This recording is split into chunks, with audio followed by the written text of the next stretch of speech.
What is it that you have that so many people who are unbelievably brilliant at engineering or are incredibly good managers or bold business people or what have you, what is it that you have, do you think, that enables you to make this stuff happen?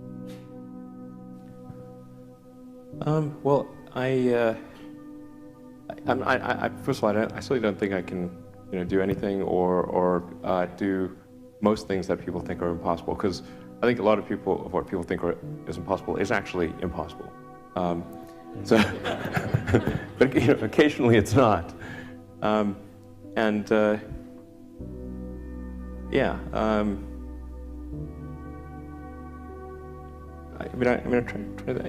guess it's. I think I've said this before. I think it's helpful to have kind of a physics framework for looking at things. Do a first principles analysis, look for negative feedback, and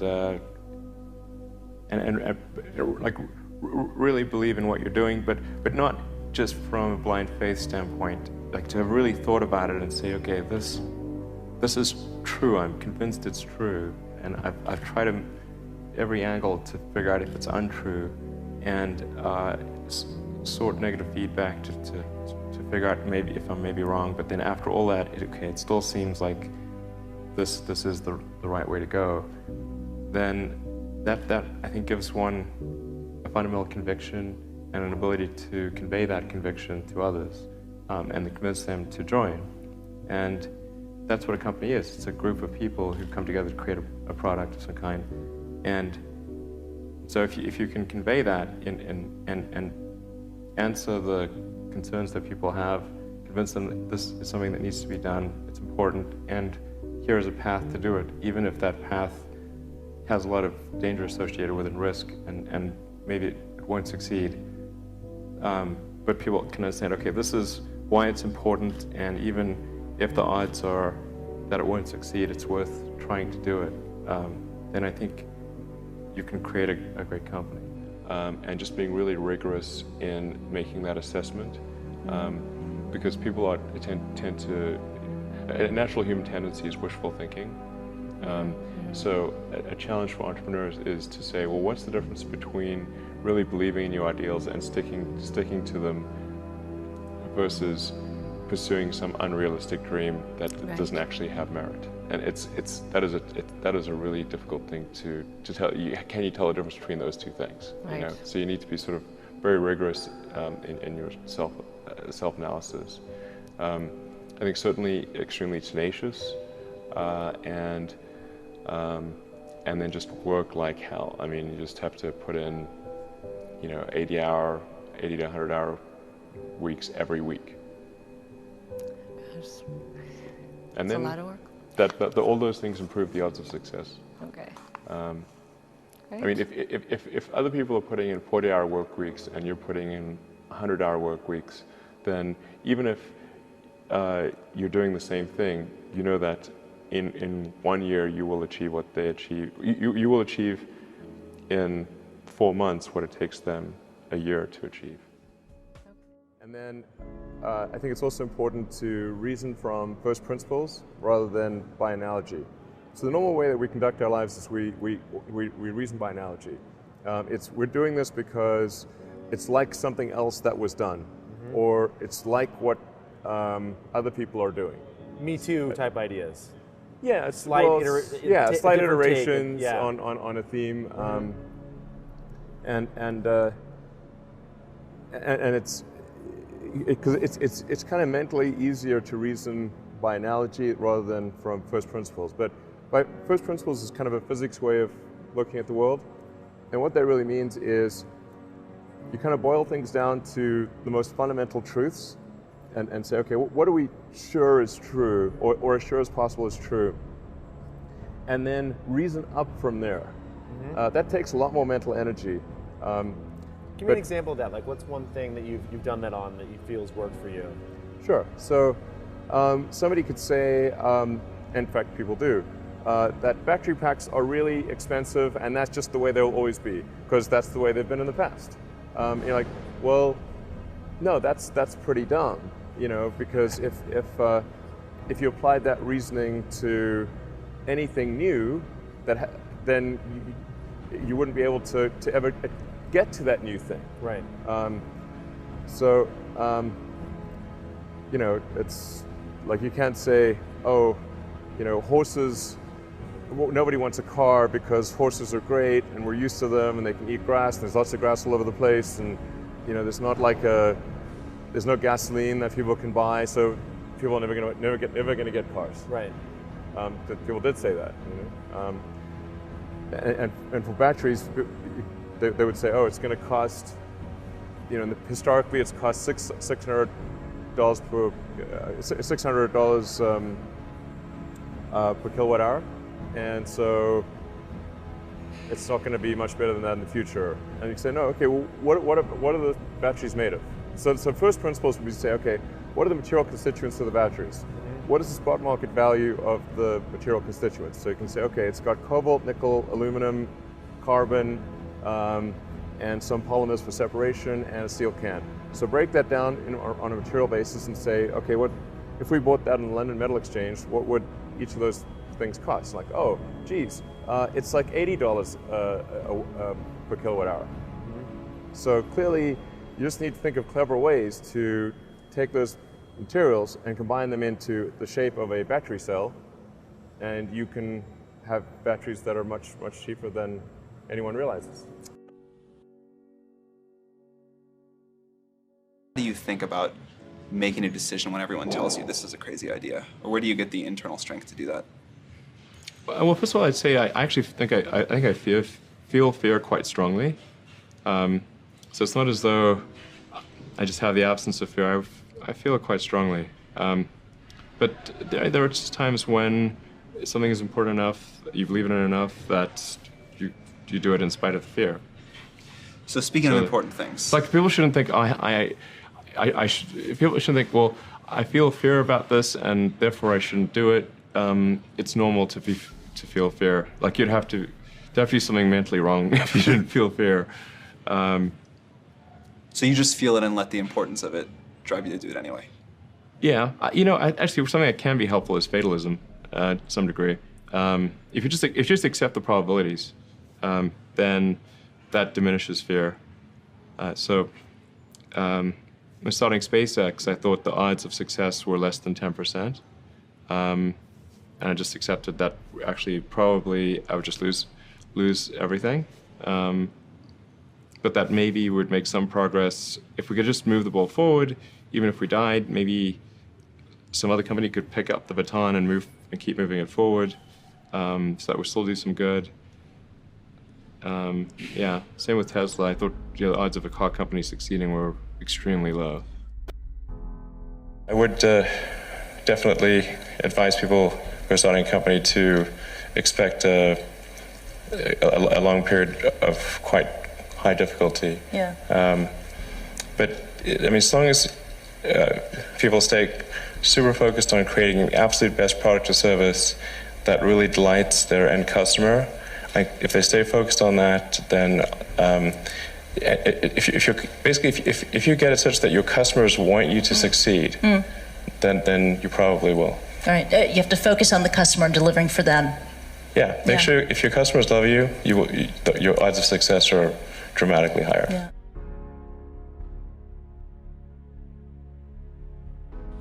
First of all, I'd say starting a business is not for everyone.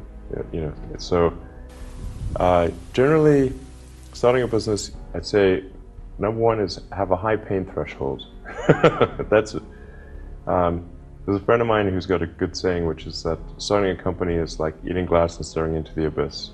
Okay, that's generally what happens, because when you first start a company, there's lots of optimism and things are great, and then so happiness at first is high. Then you encounter all sorts of issues, and happiness will steadily decline, and then you'll go through a whole world of hurt. One does have to be focused on the short term and money coming in when creating a company, because otherwise the company will die. So I think that a lot of times people think like creating a company is going to be fun. I would say it's not. It's really not that fun. I mean, there are periods of fun, and there are periods of where it's just awful. And particularly if you're the CEO of the company, you actually have a distillation of all the worst problems in the company. There's no point in spending your time on things that are going right. So you only spend your time on things that are going wrong. And there are things that are going wrong that other people can't take care of. So you have like the worst. You have a filter for the crappiest problem in the company, the most pernicious and painful problem. So I wouldn't say I think you have to feel quite compelled to do it, and have a fairly high pain threshold. And there's a friend of mine who says like starting a company is like staring into the abyss and eating glass. And there's some truth to that. The staring into the abyss part is that you're going to be constantly facing the extermination of the company. Because most startups fail. It's like 90%, arguably 99% of startups fail. So, that's the staring into the abyss part. You're constantly saying, okay, if I don't get this right, the company will die. It can be quite stressful. And then the eating glass part is you've got to do the problems. You've got to work on the problems that the company needs you to work on, not the problems you want to work on. And so that's you end up working on problems that you'd really wish you weren't working on. And so that's the eating glass part. And that goes on for a long time. So how do you keep your focus on the big picture when you're constantly faced with, we could be out of business in a month?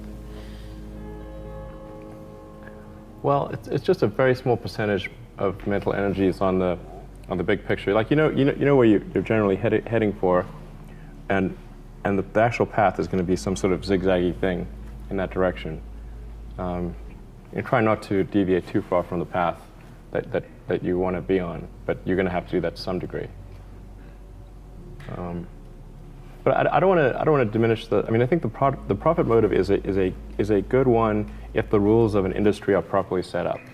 So there's nothing fundamentally wrong with profit. In fact, profit just means that people are paying you more for whatever you're doing than you're spending to create it. That's a good thing. and if that's not the case, then you'll be out of business, and rightfully so. Because you're not adding enough value. Do you have the same fun from innovation as from business, running a business? Well, I mean, or would I guess, you rather to be yeah. just an innovator, engineer, instead of a business owner or runner? I mean, I'd love to just do innovation and just do engineering. But you raise a good point, because a lot of life in general, in any job, there's like you have to do your chores. Mm-hmm. There's because nobody else can do that for you, right? Well, I think to be successful at almost anything, you have to do the tough stuff and as well as the enjoyable stuff. You have to do the boring stuff as well as the non-boring stuff. Mm-hmm. And if you don't do your chores, then bad things will happen. But if they don't do the things that they don't like to do, then the company will be in trouble. Yeah. Like you have to, you basically, like it's more fun to cook the meal than to clean the dishes. Mm-hmm. Okay, but you need to clean the dishes. You need to do both. Yes, you need to do both, exactly. At Tesla, your goal has been to make a better car. And you've done that with an electric vehicle that people covet, that has quite a cult following, that's upgradable. But you also want to achieve, and your turn of phrase is very nice, or try to achieve this platonic ideal of a car, right? To reach perfection. So what does the perfect car look like? Well, I mean, I do use that phrase with our engineering design team, that aspirationally we're in pursuit of the platonic ideal of the perfect car. Yeah. Who knows what that looks like actually, but you want to try to make every element of the car as flawless as possible. And there will always be, some degree of imperfection, but try to minimize that and create a car that is just delightful in every way. And I think if you do that, then the rest kind of takes care of itself. Whatever you're doing is a great product or service. It has to be really great. And I go back to what I was saying earlier, where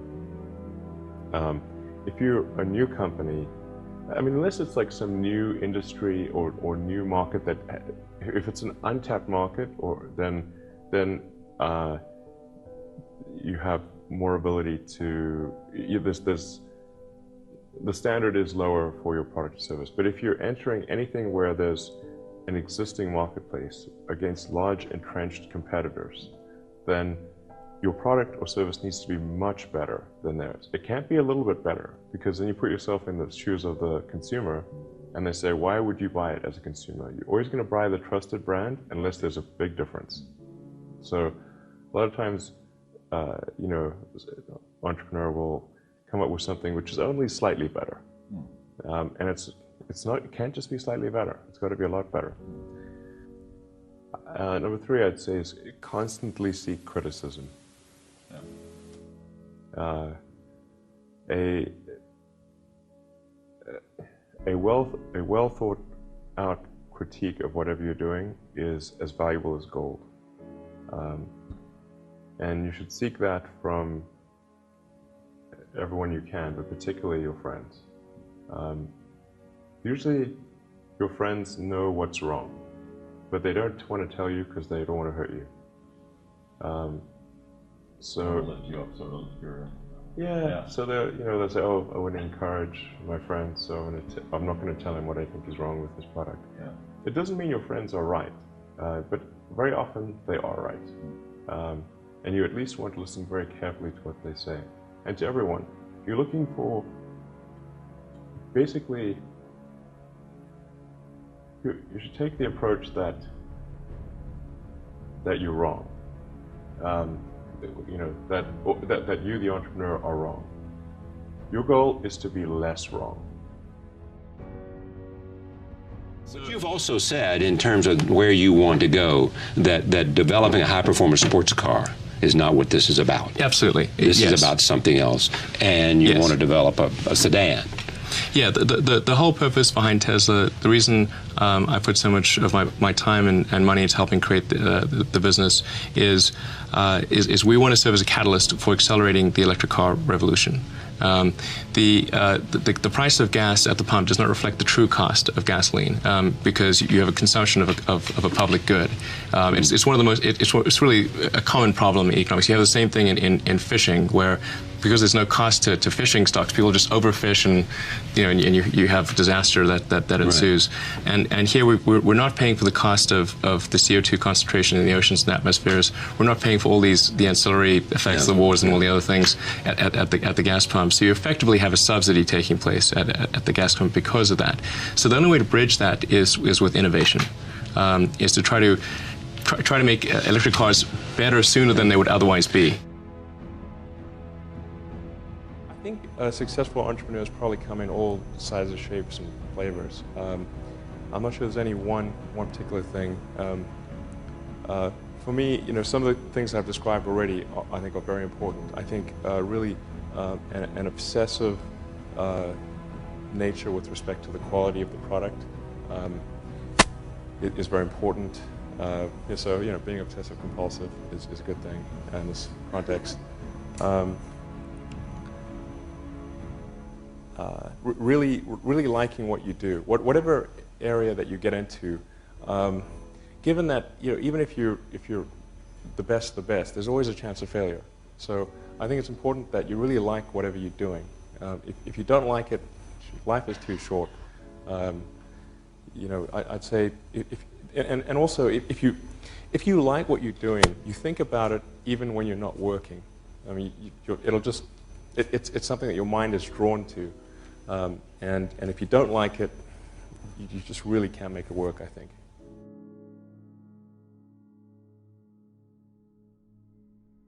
And he asked me what I was going to do after PayPal, and I thought, well, I was wondering, like, I'd like to get involved in space, but I just didn't think there was anything I could do as an individual, but I was curious as to when NASA would be sending a team to Mars, because that was always going to be the thing to do after the moon. I figured that there'd be some plan, and I'd just go to the website and I could read the schedule. Then Mars occurs. Like, oh yeah, it's like, okay, 2017, good, okay. But actually there wasn't anything on the website, and or at least I thought, like, can I not find it? Like, what's going on here? And is it secret? I don't know. But it turned out that that NASA had done a study on what it would cost to do a manned Mars mission, and this was under Bush the First, and in his first, he asked for a 90-day study shortly after taking office, and NASA came back with a $500 billion price tag, and he said, okay, maybe not. Billion with a B. That's when $500 billion was serious money for the government. So then that got totally shelved, and it was like you were not allowed to talk about any kind of crewed mission to Mars at NASA. Anyway, but I thought, well, if I can do something that would galvanize public interest, and then that public interest would translate to additional appropriations for NASA and increase their budget, then maybe they could do it. So actually, what I sort of thinking I would do is send a small greenhouse to the surface of Mars with seeds in dehydrated gel, and then upon landing, hydrate the gel and grow the plants. And the public tends to respond to precedents and superlatives. So this would be the furthest that life's ever traveled, the first life on Mars. I tried to figure out how to do this with the proceeds that I had from PayPal. And I was able to figure out how to get the cost of the spacecraft down and the communications and the little greenhouse and everything. But the one thing I couldn't compress was the cost to launch, because there are only a few options. And the US options were way too expensive. And so I ended up going to Russia 3 times to try to buy the biggest ICBM in the Russian nuclear fleet. That's where I'd start, yeah. Yeah. Go big or go home, right? Yeah. I mean, okay. You know, there was some strange trips, that's for sure. But you know, it's like virtually, like you can buy any. It's a very capitalist society in some ways. So I actually did negotiate a deal to buy 2 of the ICBMs minus the nukes. But I came to the conclusion after that 3rd trip that it wouldn't really matter. Like I actually came to the conclusion that my initial premise was wrong, because I actually think there's a tremendous amount of will in the American population, particularly to explore. The United States, you know, maybe more than any other country, is a distillation of the human spirit of exploration. And it's really fundamental to psyche. So if people think there's a way, I think it would actually get a lot of support. But then it can't be just banging your head against the wall. I've got to believe that this can be done without breaking the federal budget. So that's when I said, okay, well, is there some way to affect the cost of space transport? And so I got together with a group of people over a series of Saturdays just to try to understand, is there something fundamentally super expensive about rockets, or can the cost be substantially improved? We had a bunch of those kind of brainstorming sessions, and I couldn't see any fundamental obstacle to improving the cost of rockets. So that's when I started SpaceX. It's like, I'll just build them myself. Yeah. And then. But like I said, at that point, I would say the probability of success was definitely less than 50%. I thought it would most likely not succeed, but it was worth a try. My time is mostly split. It's split between SpaceX and Tesla, and of course, I try to spend a part of every week at OpenAI. So I spend basically half a day at OpenAI most weeks, and then I have some OpenAI stuff that happens during the week. But other than that, it's really SpaceX and Tesla. And what do you do when you're at SpaceX or Tesla? Like, what does your time look like there? Yeah, so that's a good question. I think a lot of people think I must spend a lot of time with media or on businessy things, but actually almost all my time, like 80% of it is spent on engineering and design. So it's developing next generation product. That's 80% of it. You probably don't remember this. A very long time ago, many, many years, you took me on a tour of SpaceX. And the most impressive thing was that you knew every detail of the rocket and every piece of engineering that went into it. And I don't think many people get that about you. Yeah, I think a lot of people think I'm kind of a business person or something, which is fine. Like, business is fine, but but really, it's, you know, it's like at SpaceX, Gwynne Shotwell is Chief Operating Officer. She kind of manages legal, finance, sales, and kind of general business activity. And then my time is almost entirely with the engineering team working on improving the Falcon 9 and the Dragon spacecraft and developing the Mars colonial architecture. And then at Tesla, it's working on the Model 3 and some in the design studio, typically half a day a week, dealing with aesthetics and look and feel things. And then most of the rest of the week is just going through engineering of the car itself, as well as engineering of... I've heard your response to the question, but these guys need to hear it. Why is Mars important? Why does Mars matter? Sure. Well, I think it's really a fundamental decision we need to make as a civilization. What kind of future do we want? Do we want a future where we are forever confined to one planet until some eventual extinction event, however far in the future that might occur?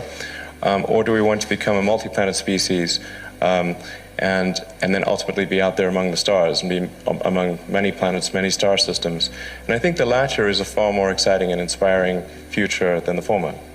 And Mars is the next natural step. In fact, it's the only planet we really have a shot at establishing a self-sustaining city on. And I think once we do establish such a city, there will be a strong forcing function for the improvement of spaceflight technology that will then enable us to establish colonies elsewhere in the solar system and ultimately extend beyond our solar system. And so there's the defensive reason of protecting the future of humanity, ensuring that the light of consciousness is not extinguished should some calamity befall Earth. But also, and that's the defensive reason. But personally, I find what gets me more excited is the fact that this would be an incredible adventure. I mean, it'd be like the greatest adventure ever. And it would be exciting and inspiring. And there need to be things that excite and inspire people. Yeah. You have to be, reasons why you get up in the morning. It can't just be solving problems. It's got to be, something great's going to happen in the future. Yeah, we talked about this at length yesterday. It's not an exit strategy or a backup plan for humankind when Earth fails. Right. It's also to inspire people on Earth, right, and to transcend and to go beyond our mental limits of what we think we can achieve. Right. I mean, you think of sort of how incredible the Apollo program was, and just I mean, if you ask anyone and say, name some of humanity's greatest achievements of the 20th century, the Apollo program, landing on the moon, would in many, if not most places, be number one. Do we be considering one-way only trips to Mars? What's the best approach to colonize the planet? Is it, what's your view? Is that socially acceptable? Do you think people will sign up to do it? I think there's plenty of people who would sign up for a one-way trip to Mars. But maybe if we could have a show of hands, who would consider such an option? I see some, not many, but perhaps enough for a couple of missions. So certainly be enough.